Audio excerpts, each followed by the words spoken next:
Hello everyone, welcome to Organic Embers. Today I'm going to solve a question asked by one of my YouTube viewers. So let's get started. In this IIT JEE question, you're supposed to find out what are ABCD products and then arrange them in the decreasing order of their acidic strength. So what is the hint here is that all the reactions will give some sort of acids. So let's see for the reaction A. A phenyl group is attached to NH2. That means it's aniline molecule. So when aniline is treated with NaNO2HCl less than 5 degrees Celsius means it's a diazotization. So you are going to get a diazonium salt. Diazonium salts are not so stable. So when it is treated with CuCN, you are going to get a cyanobenzene. And further, when it is undergoing hydrolysis, what happens to the cyano group? It will form a carboxylic acid. It's completely hydrolyzed to form the carboxylic acid. So this is the final product A. Remember, you don't have to write all the reactions here. You can just assume, okay, diazotization, then replacement of the diazo group by the cyanohydrolysis. So it's going to be benzoic acid. So you can write like this, okay? You can save a lot of time this way. Now, propanal.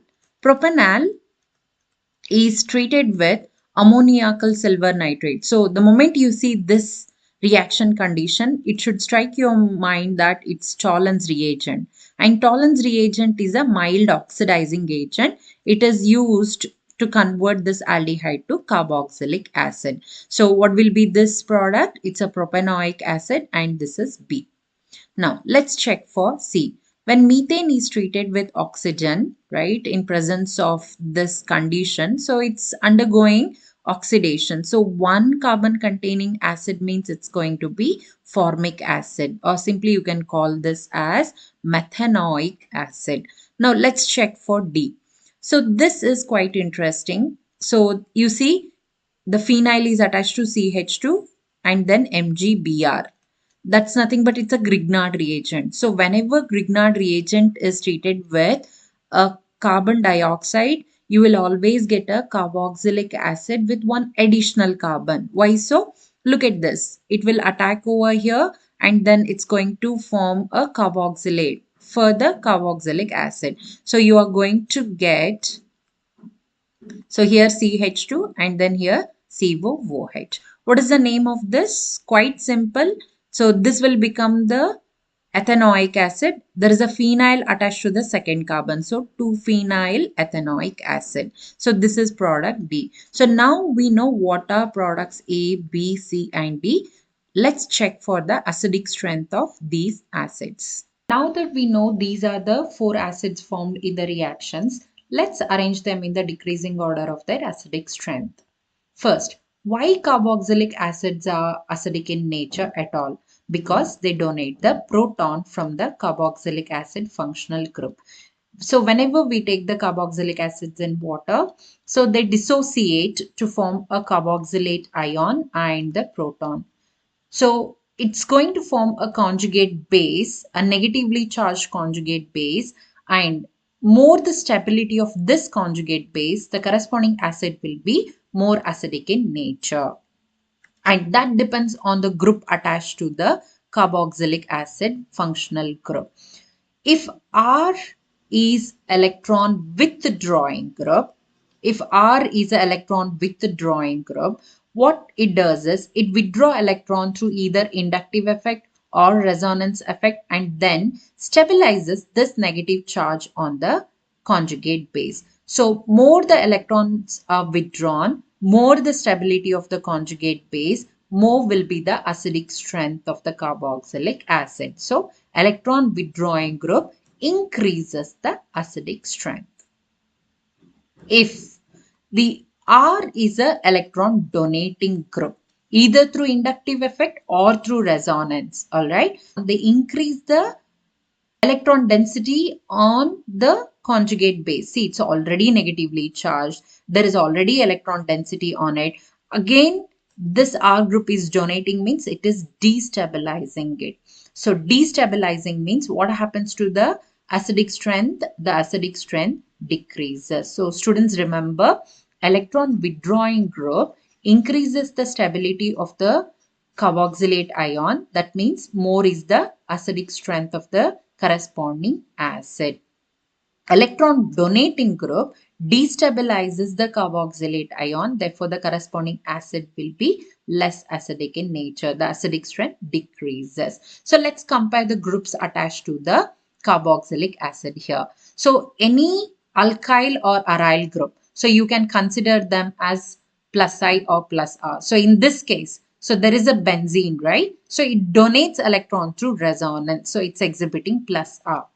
But what about the inductive effect? So remember this carbon is sp2 hybridized. So it will withdraw electrons. So minus I. What about the CH2, CH3? That means it's going to be completely electron donating group. So there is a predominant positive inductive effect here. What about hydrogen? Hydrogen neither gives nor takes electrons. So any kind of the resonance or inductive effect is absolutely absent here. Now let's look at this. This CH2 is however positive inductive effect, right? But the benzene, right? So because of this sp2 hybridized carbon, it is exhibiting minus I effect also. So although this donates electrons, somewhat there is a opposite action also happening because of the sp2 hybridized benzene. You can ask, will it undergo resonance? No, not possible because it's not directly attached to the COOH group. There is a CH2 here, right? That's the reason there is no resonance possible here. Now, wherever we have neither donating nor withdrawing, right? So look at this. That is nothing but the formic acid. So when formic acid dissociates, it's going to form a carboxylate ion like this. Then what happens? It's undergoing resonance to form an identical structure, right? So whenever it's going to form an identical resonating structure, it imparts extra stability to the molecule. So, but all of them, somewhere there is an electron donating, right? But there is no electron donating here. That's the reason formic acid is considered as the most acidic. So C is the highest. But we have two such options, 1 and 4. But the least acidic, two different compounds are there. So if you find out what is the least acidic, then you're going to crack this question. So which is least acidic? So let's look at the effects given over here. Here at least there is some electron withdrawing. I told no, electron withdrawing increases. So here also there is some electron withdrawing, but here completely electron donating. Therefore, what happens to the acidic strength? Acidic strength decreases. Hence, B is the least acidic. And there is only one such option. There is fourth option. Therefore, that is the right answer. If you don't check for A and E also, it's absolutely fine. This is for sure is the right answer. Okay. However, since we are just practicing this, I'm going to explain to you why A is more acidic than D and D is more acidic than B. One thing is clear here. In case of formic acid, there is no electron donating. That's why it is the highest, right? Now, let's check for benzoic acid. The benzoic acid, the benzene, since it's directly attached to the COOH, it donates electrons through the resonance. So that's why it is less acidic than formic acid. However, the carbon attached here is sp2 hybridized. Remember, sp2 hybridized carbon is more electronegative. Electronegative means it's a minus I effect. That's why the benzoic acid is considered as more acidic as compared to the product present in D. Because here this carbon is sp3, not as electronegative as sp2. That's why it's still electron donating. That's why D is less than A.